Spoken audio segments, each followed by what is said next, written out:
Did you know that the average CEO tenure has dropped from 8 to 5 years? That 17% of the CEOs of the top 2,500 companies left their posts last year? That's a lot of turnover.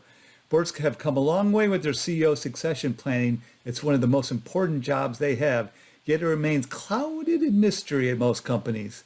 Today on Zippy Point.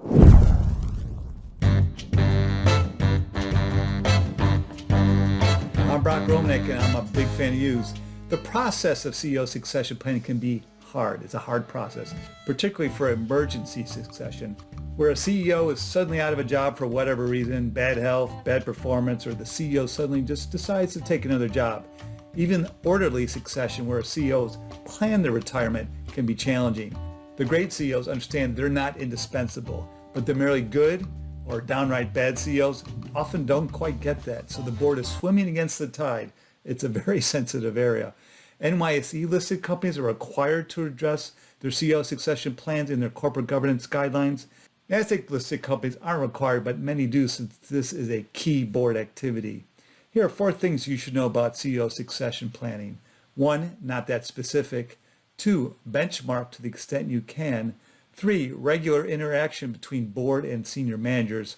4, the CEO evaluation process counts. 1, not that specific. Many boards don't have a plan in writing, or they have a plan in writing, but it's not that specific. That's why it's so hard to find a sample plan to look at when you're trying to gin your own plan up. They don't exist, or they're so specific to a company's circumstances that they're just not useful to look at. At a minimum, the board needs to hold an executive session at least once per year where they discuss what they might do if there was an emergency. 2, benchmark to the extent you can. So most plans list the procedures to follow in the event of the need for a new CEO, but they don't get into the nitty-gritty of listing potential successors. At smaller companies in particular, there just might not be obvious candidates who might fit the CEO's shoes. It's just not clear who the candidates are. This makes it really challenging to talk about succession because the board likely will be looking for an external candidate if a need arises. It's hard to consider external candidates in the abstract because the board doesn't have much in the way of real knowledge about how good a fit that candidate might be. They don't know the circumstances that the company will be when the need arises, nor do they know really what candidates might be really interested or available.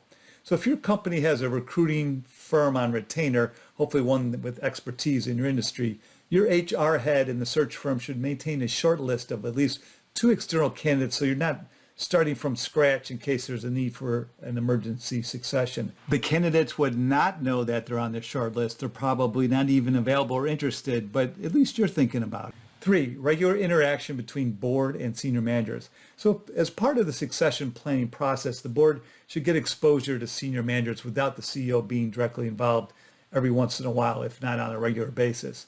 Social occasions around board meetings facilitate this, the meals and the cocktail hours, but there should also be times where it's a little bit more formal. Maybe a senior manager comes to an executive session to make a presentation, or simply comes and engages in informal discussion, open Q&A. Some companies have board mentoring programs where directors meet on a regular basis with senior managers. At a few companies I know, each director meets with a senior manager at least once per quarter after a board meeting, or maybe after every single board meeting. Not only does this help with succession planning, but it's part of a continuous education program for the board itself. It helps them keep tabs on what's happening within the company. 4, the CEO evaluation process counts. So boards annually evaluate their CEO's performance. That's required under their corporate governance guidelines, and it's also necessary in order to determine the CEO's pay for the following year. CEO evaluation should include both objective and subjective criteria, and as tough as it is, you need to give honest feedback about how the board is feeling, about how the board's feeling about the CEO's performance, where the CEO needs to grow in order to meet the evolving needs of the company and the circumstances that the company faces changes itself. It shouldn't always be, she's always good and we love her. Make the process real.